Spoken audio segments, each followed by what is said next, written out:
There has to be, they have to try, right? They have to have an understanding of their rights well enough to stand up and get them.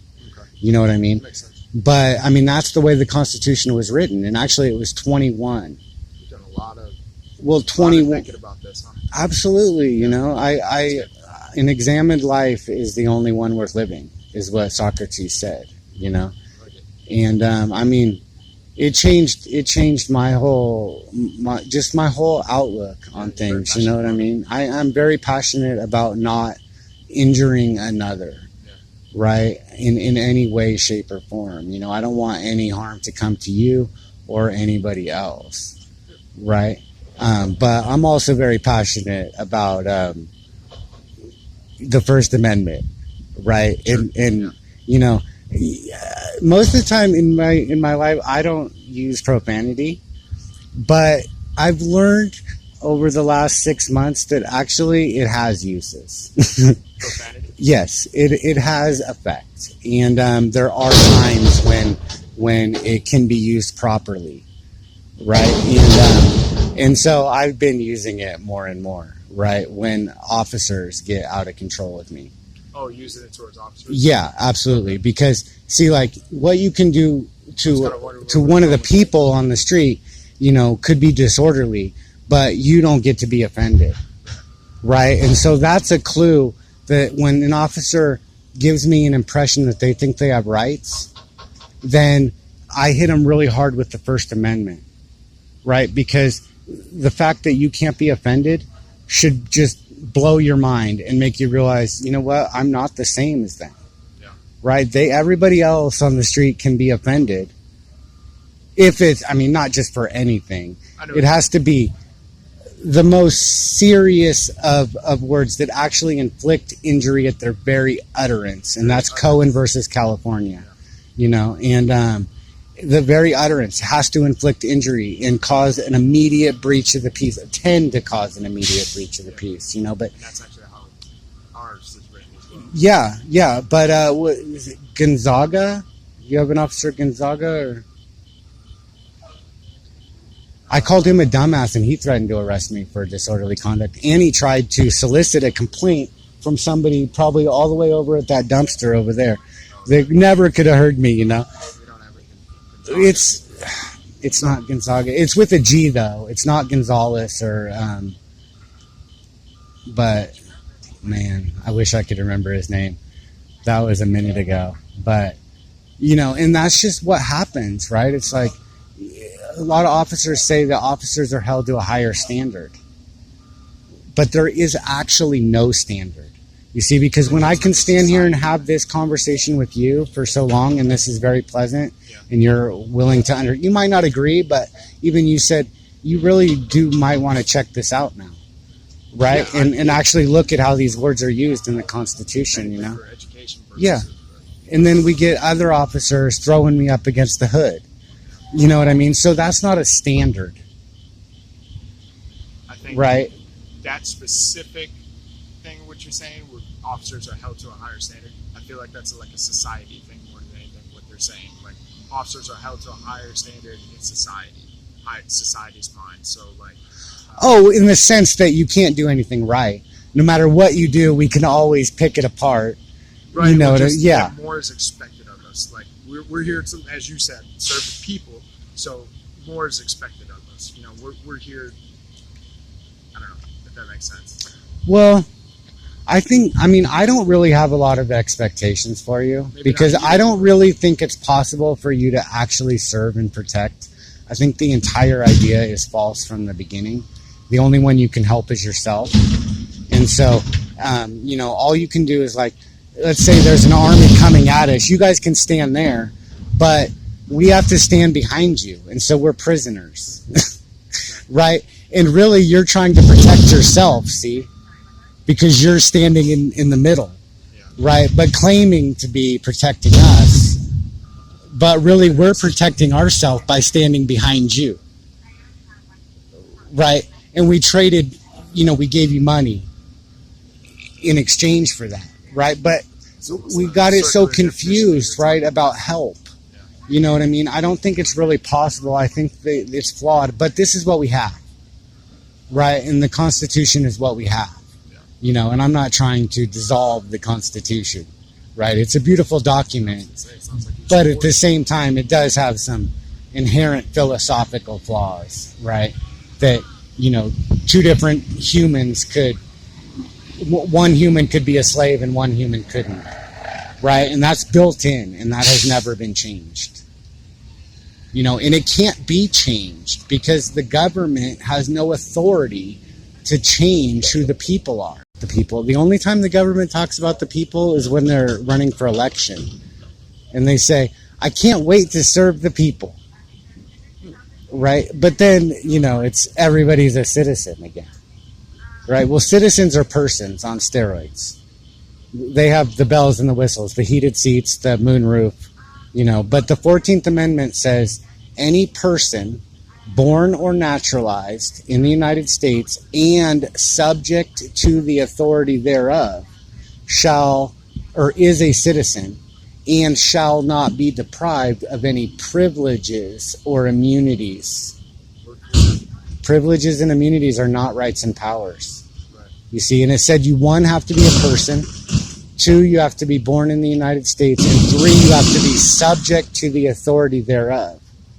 Well, there's a case going before the Supreme Court right now that is about the subject to the authority thereof part, because there's an ISIS bride that was born in the United States. ISIS? An ISIS bride. Oh, okay. Okay, she was born in the United States and actually had citizenship. But then she went over and became an ISIS bride, and now Trump wants to take her citizenship from her, right? Now, it's an unusual case because she was a diplomat's daughter. And when she was born, the diplomat's term had actually expired, but he was here. So he didn't technically have the diplomatic immunity. Wow. So he was subject to the authority thereof, but the government didn't know it. And they were still, had considered him a diplomat, and he knew that he wasn't, right? And so his daughter was born, and she ended up getting a visa, a United States visa and everything. So she did have U.S. citizenship, right? But the question is, was she actually subject to the authority thereof? That's interesting. You see, or like an Indian.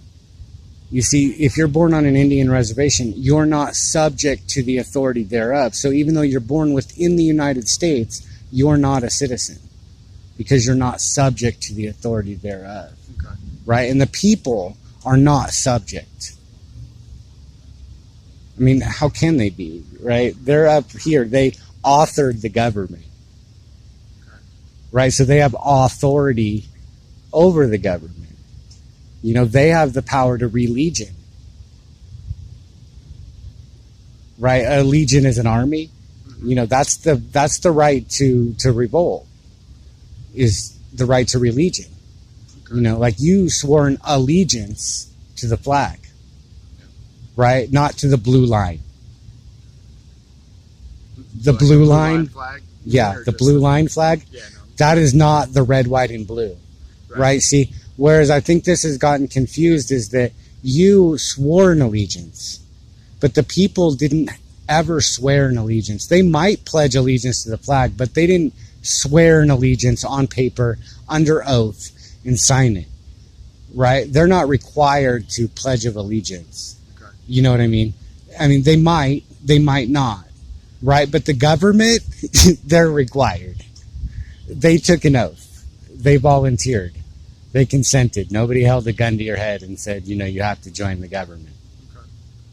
Right? So, you know, I get a little disturbed when I see a blue line flag.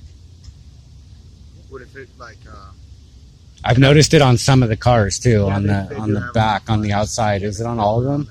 I don't know if it's on all of them. I think it was a couple of years ago that they put them on there. I'm not sure if it's on every single one of them or not. Though. Actually, I don't even know if it's on mine or not. Oh yeah. But you don't have a blue line ring or anything.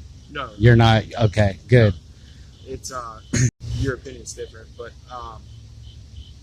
when I see it on the flag, I see it as more of like just a symbol more than anything, you know, of who we are as law enforcement. Because I know they have it for They have the green one for, you know, if you're a soldier. I think. Yeah. There's like yellow if you're. I know. Everyone's got a different color now, and I'm like, this is gang activity. Oh. Right? See, all gangs start by claiming a color. That's You know, and I mean, if you're not committing crimes, you're not a gang. But all the other qualifications of a gang, you definitely have. Right? The insignia, the territory, a combination of 3 and more. the structure, you know, every qualification you have for sure. Now, if you're not committing crimes, you're not a gang. But if 3 of you, only 3 on... Yeah. Press on. How's it going tonight? Pretty good, you said? Yeah. I'm doing, man. Everybody, you're the talk of the town, Schuller. Yeah. Everybody's saying you're like the greatest cop there is in this town. No, I don't think so. You don't think so? Who said that? Who said that? Akers. You think it was Akers, huh? Yeah, you guys are good friends, huh? He did tell me that you were a canine in the Army. I was, yeah. You were. Because we were talking about canines and that you guys don't have any. Yeah. Well, I was a bomb dog. So. You were a bomb dog? You weren't a bomb dog. Yeah, I was a bomb dog.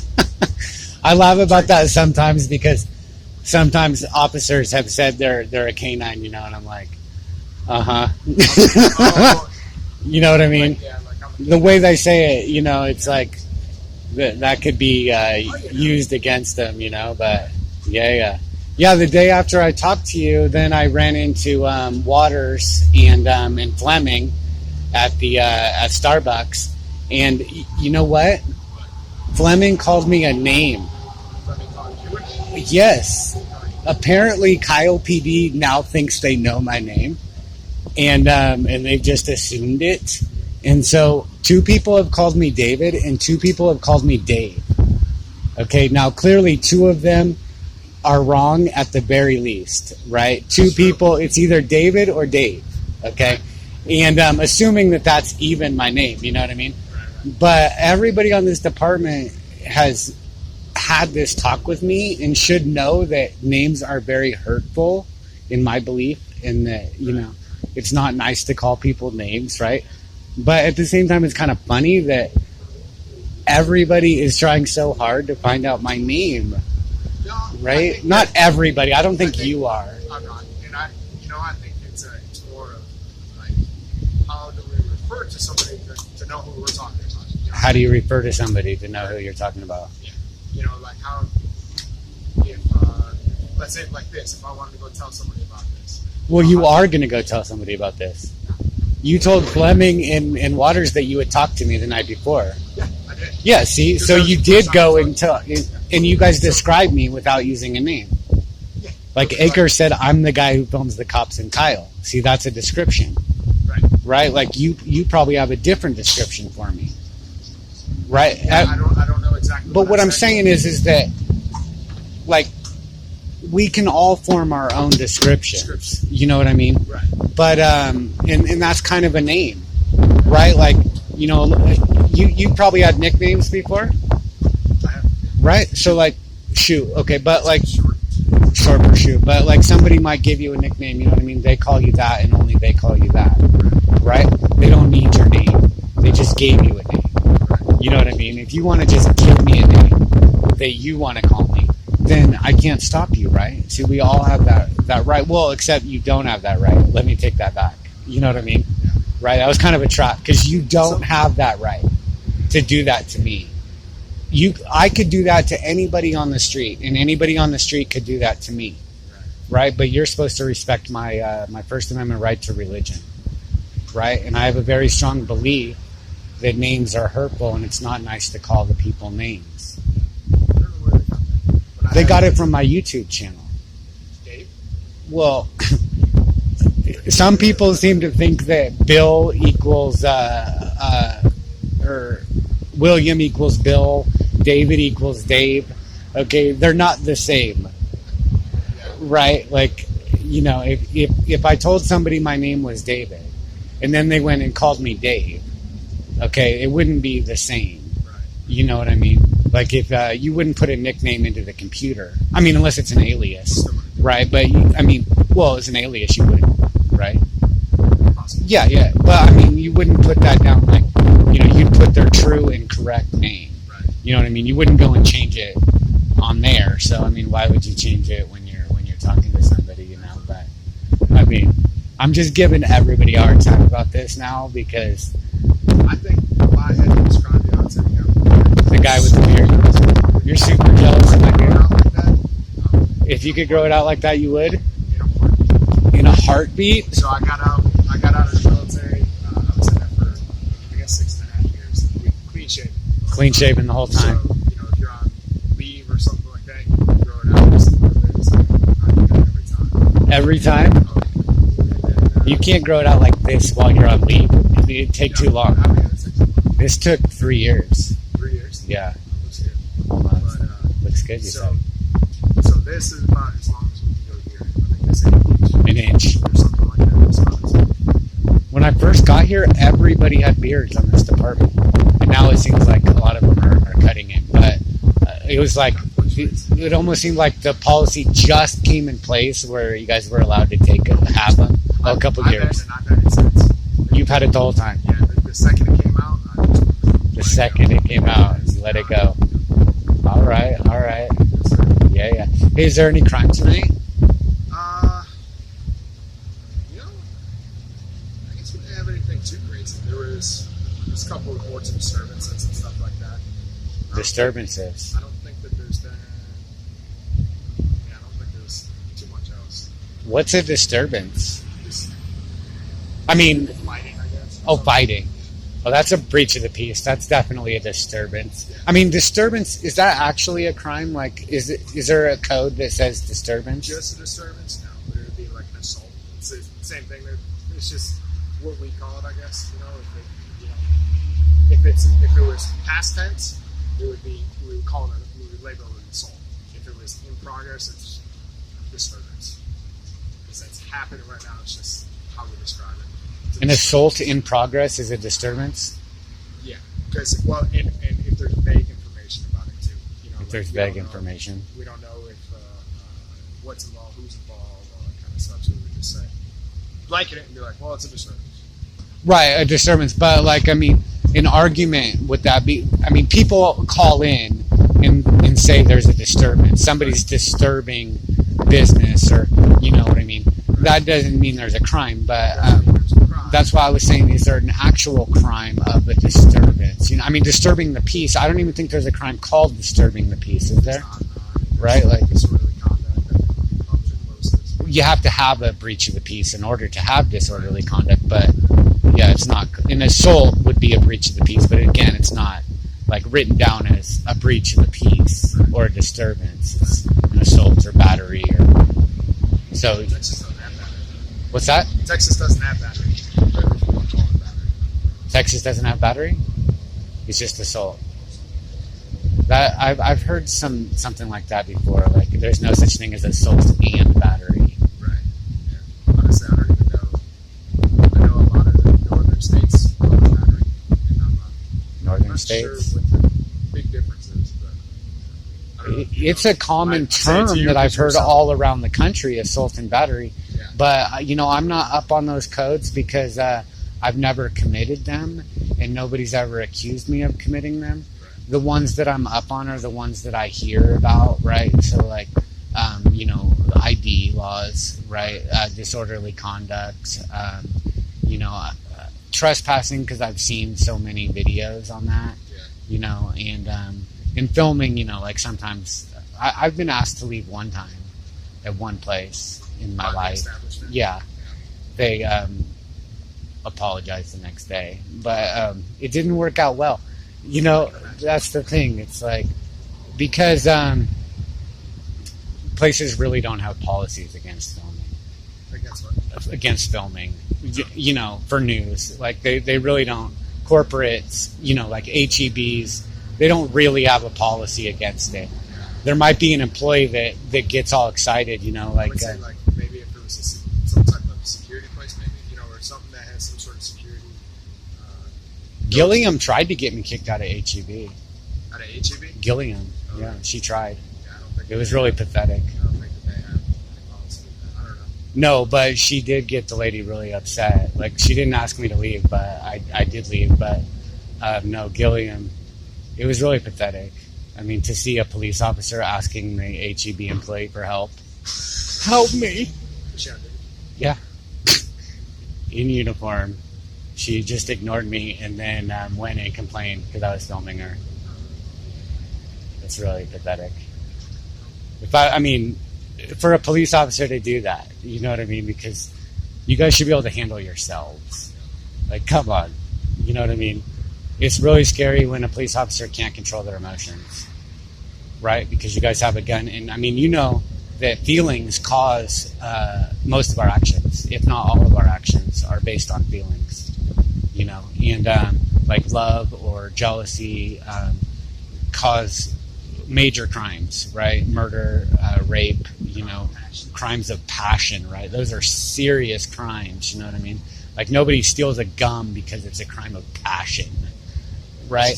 But they'll kill somebody because it's a crime of passion, you know, that's a serious crime, right? So when a police officer has lost control of their emotions, right, in public, the public freaks out. You know what I mean? Because they know nobody's really in control. You know? That's what happened. Yeah, Gillian. She's really sad. I'm serious. I think she needs a friend. She needs a friend. Yeah, she's going through something. You know, I looked at the video and just watched it without any volume. And, you know, I've seen grief. Right? Grief. Yeah. There's serious grief in her face. You know, she was like... I like how you say that you do that, not to change the topic, but that you say that you read emotions in the body language. I think that's huge. Yeah. They've done some studies and they said it's like 93% of communication is body language. 93% is body language. I don't know how they measure it, so I don't quote numbers like that, but body language is huge, you know, and some of us, like, I'm pretty still, but still I express myself with some body language, but, you know, some people are like really dramatic, right? But, you know, when you get a baseline, right, then you can see what's out of the norm, you know, but something's definitely going on with Gilly, you know, and suicide is a major issue with police and military, you know. Yeah, appreciate it.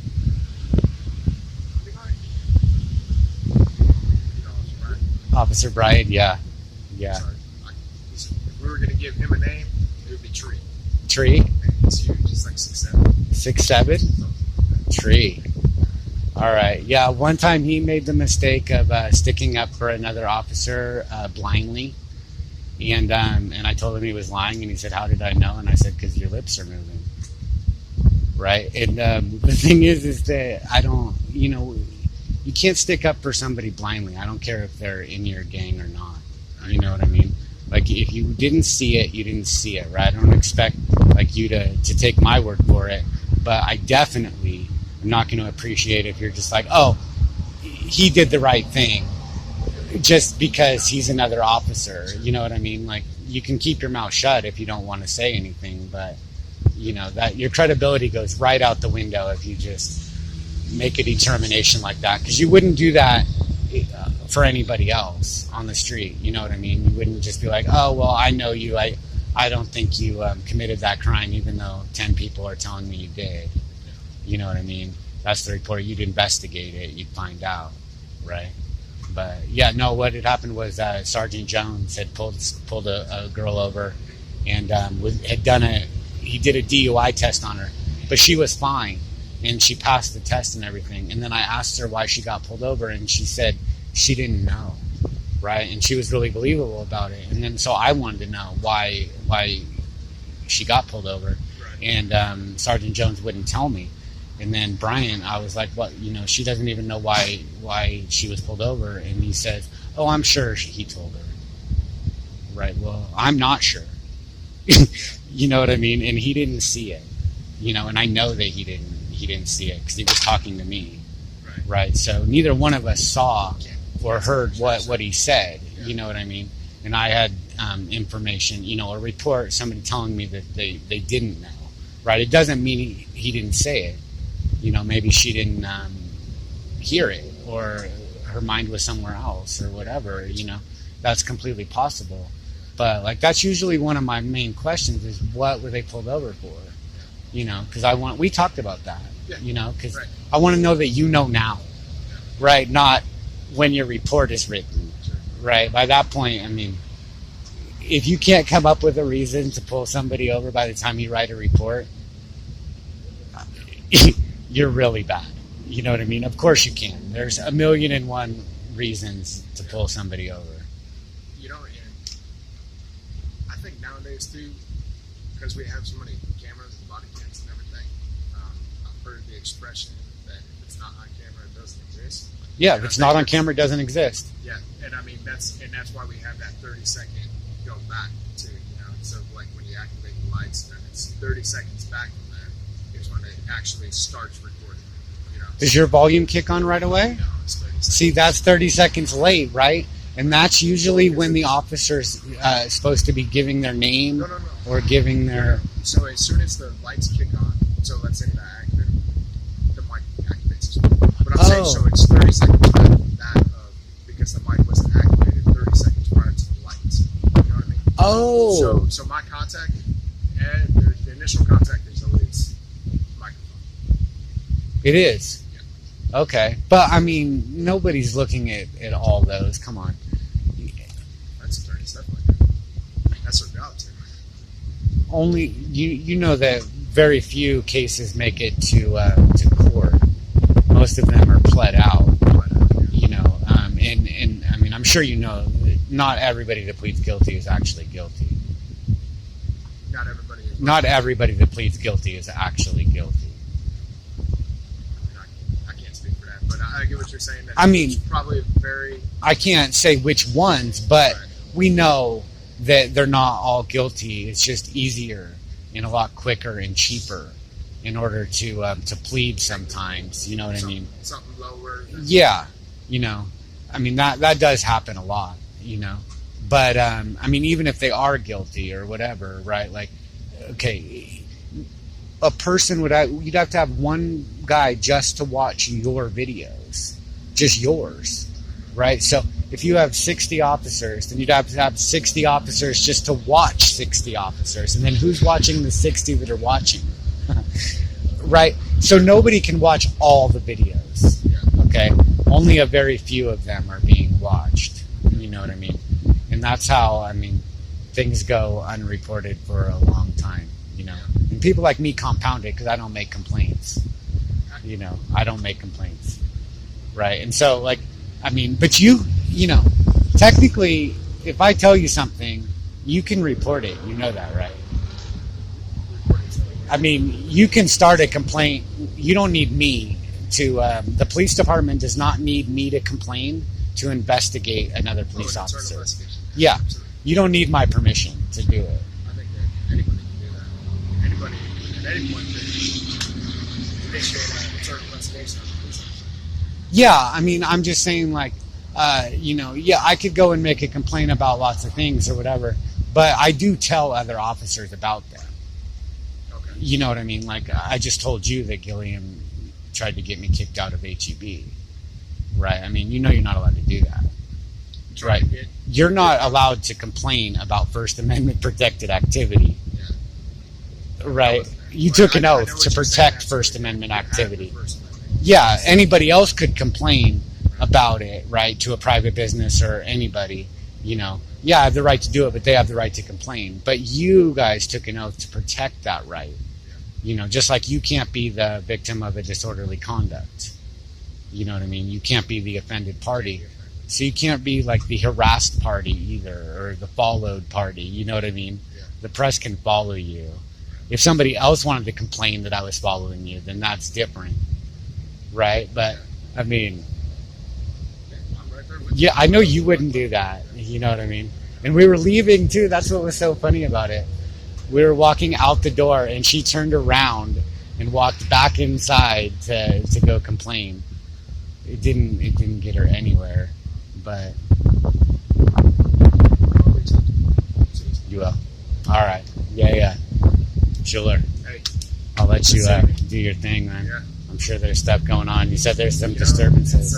Well, that was previous to the night, but it's about that time too that people start crashing and all that kind of stuff. People start crashing. Oh, on the highway? Yeah. Yeah. A lot of accidents here. Yeah, especially on the highway. You know, I know you guys found my YouTube. So in Georgetown, I saw a lot of accidents, and I filmed a lot on the highway. I mean, we call it the highway on the street, but the improved shoulder. I'd walk on the improved shoulder. It's not really part of the highway, but here I can't get to it really because it's such a steep wall. You know, so well, I don't know about over here, what the access is over here. Actually, I've never looked, but like when I walk over the highway, you can. As long as you do it safe, but well, yeah. I'm sure you would. So. Well, the people do have to conduct themselves peaceably when they're assembling. You know, the right to assemble peaceably. Right. That's about the only duty that I can think of that the people have. You know, and not to deprive anybody else of their rights. Yeah. You know, but peaceably is always a good way to go, don't you think? I agree. Yeah. It goes for everybody. It goes for everybody. Yeah. Well, you guys are definitely getting better. Yeah. A lot of officers have come to talk to me, especially since I talked to you. I think you kind of spread the word a little bit. You asked me to have some talks, and I did. You did? Yeah. That's awesome, man. That's where Because I mean, it'll go a lot smoother, you know. And I mean, I'm not trying to. I don't want to yell and scream. Yeah. You know what I mean? Yeah. Yeah. Little Dickens isn't done, you know, with the yelling and screaming. I don't think. Really? He's not done with it. He called me a name. See, every time I've seen him, he's done something more. You know what I mean? He hasn't stopped. Now, how do you feel about sir? Sir? Yeah. Like if I were to say, hey, how you doing, sir? Oh, that's I mean, you can say whatever you want. You're not. I don't want to tell you can't say what you want. You know what I mean? I really am not that bothered by things, but I do think names are hurtful, right? But you know, you guys have policies. I think you're actually supposed to do that. I don't know. Citizen contact, yeah. I mean, technically, I don't claim any titles, right? And sir is a title, right. But I don't really care, you know. But the thing is that on a philosophical level, right? We don't need any names to talk to somebody. Right. The only reason we need them is to talk about them behind their back and to label them and put them in a box, right? And that's why they can be hurtful, you know. And I mean, even the people do it on the street, less so than the government does it, but they still do it. You know what I mean? They like to know, like, they want to know what you are, right? Like, you know, they'll either try and say, well, what you do is what you are, or what you believe is what you are, or what you've done is what you are, you know. I mean, right now you might be a police officer, but, you know, if you retire or whatever, then you've lost your whole identity. You know, if you truly believe that's what you are, you know what I mean? Yeah. Or, you know, if you lose your job, you might not think you work anymore, right? Just because you're not being used. Yeah. But we work 24 hours a day, 365 days a year, right? Like a fine-tuned machine. I mean, if you say your car doesn't work, it means it's broken. So if we say we don't work, we're basically telling ourselves we're broken. But we're not broken. We're just not being used, right? When you park your car at night, you're not using it, but it still works, right? We work too, even when we're not being used. Right. I feel like I learned something. You feel like you learn something every time you talk to me? Every single time. Every single time. Yeah. You have a good night, Schuller. Yes, sir. Thank you. We'll see you. Yeah. Don't forget about Gilliam, though. Don't forget about Gilliam, though. She needs a friend. All right. Yeah, absolutely. Press on. Press on. Master by the name of Bates, smoking more than all 50 states combined. Yeah, right, I gotta stay on the grind. I got no money, so my weed's on my mind. I hit the club, but you know I can't dance. 7 and 7 in my cutoff chance. Tie that shirt in my long ass hair. What part of how I look makes you think I